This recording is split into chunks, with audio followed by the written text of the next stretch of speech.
ठाकुर ने उमर अब्दुल्ला सरकार के 1 साल के कार्यकाल को नाकामी और झूठ का पुलिंदा करार दिया है, जो उनके घोषणा पत्र से बिल्कुल अलग है।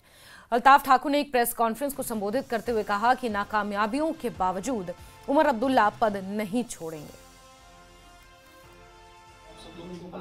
जैसे कि आप सभी मीडिया के दोस्त जानते हैं कि आज 16 तारीख को उमर साहब ने भारी मैंडेट लेके शपथ ली थी chief minister of Jammu and Kashmir.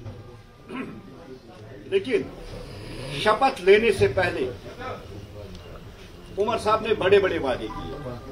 उन वादों पे मुझे उपकार फिल्म मनोज कुमार का एक गाना याद आता है, बड़ा सैड सॉन्ग है। कसमें वादे प्यार वफा सब बातें हैं बातों का क्या। ये सूट करता है नेशनल कॉन्फ्रेंस, ये सूट करता है उमर साहब की गवर्नमेंट। सबसे पहले अगर हम 1 साल report card national conference government का उठा के देखते हैं, साथियों, सबसे पहले जो उन्होंने अनाउंसमेंट की थी, इन 12 जो गारंटियां उन्होंने दी, उनमें सबसे पहला जो था वो था कि मैं 200 यूनिट मुफ्त बिजली जम्मू कश्मीर के हर एक सिटीजन को दूंगा।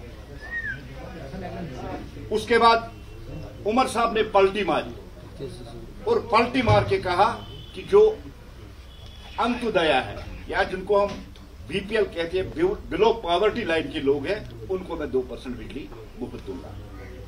लेकिन आज नेशनल कॉन्फ्रेंस कह रही है कि पहले 100% मीटरिंग होनी चाहिए, उसके बाद हम सोचेंगे किस किस को बिजली देनी चाहिए।